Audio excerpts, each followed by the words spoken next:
तो दोस्तों आज स्टॉक मार्केट में एक जबरदस्त गिरावट देखने को मिली। अगर हम बात करें निफ्टी 50 इंडेक्स की 1.5% तक की गिरावट देखने को मिली। सेंसेक्स में भी लगभग इतनी ही गिरावट देखने को मिली।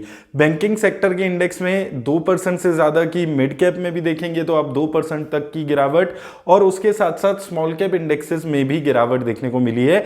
तो सभी मेजर इंडेक्स में आज गिरावट देखने को मिली।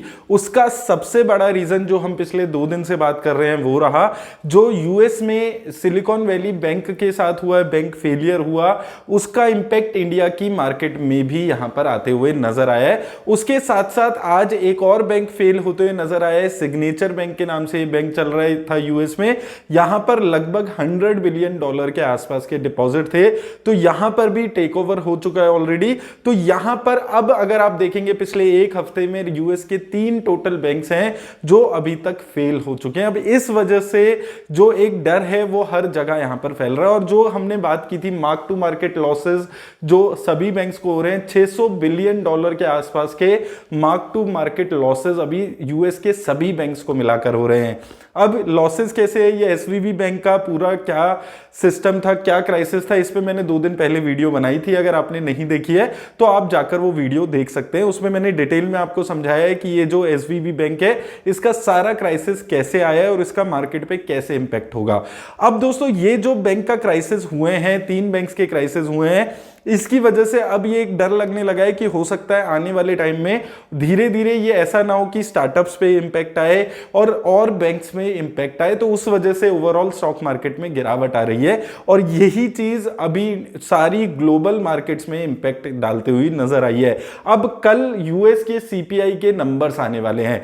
अब यहां पर कल भी इंडिया में जो मार्केट है उसमें वॉलेटिलिटी आपको देखने को मिल सकती है। और अगर यूएस में जो सीपीआई है, जो इन्फ्लेशन के आंकड़े हैं फरवरी के, वो ज्यादा आ जाते हैं एक्सपेक्टेशन से, तो और गिरावट स्टॉक मार्केट में आपको एक्सपेक्ट करके चलनी है। तो ये सारी चीजों का आपको यहां पर ध्यान रखना है कि ये हफ्ता भी बहुत ज्यादा वॉलेटाइल रहने वाला है। यूएस में बैंक्स को लेकर क्या क्या डिसीजन होते हैं और उसका करेक्टिव एक्शन वो कैसे लेते हैं, उन सब चीजों पे बहुत ज्यादा अभी मार्केट चलने वाला है। अब इससे एक पॉजिटिव चीज जो निकल कर आ रही है, जो एस्टिमेट किया जा रहा है कि अभी जो सबसे बड़ा कंसर्न है, ये जो बैंकिंग सेक्टर में कोलैप्स आया है, उसका सबसे बड़ा रीजन रहा जो यूएस फेड ने पिछले 1 साल में 4-5% से इंटरेस्ट रेट हाइक कर दिया है।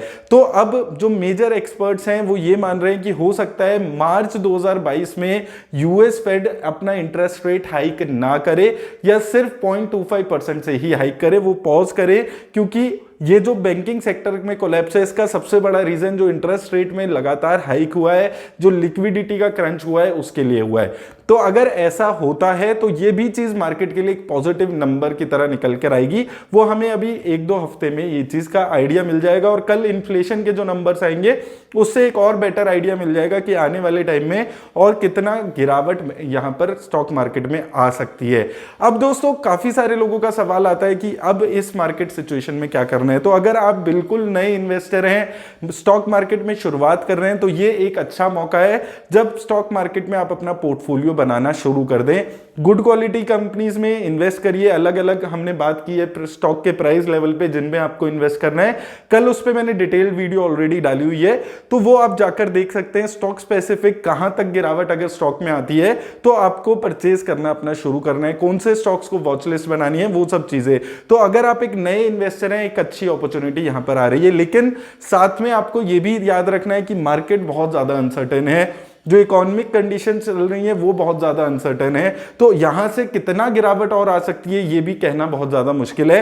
तो थोड़ा थोड़ा करके जो हम पिछले 1-1.5 साल से बात कर रहे हैं, जो पैसा आप लॉन्ग टर्म के लिए 5-7 साल के लिए लगा सकते हैं, पहली चीज वो पैसा सिर्फ इन्वेस्ट करना है। दूसरी चीज, जो पैसा इन्वेस्ट कर भी रहे हैं उसका भी सिर्फ पार्शियल पैसा इन्वेस्ट करना है, स्टैगर्ड मैनर में इन्वेस्ट करना है।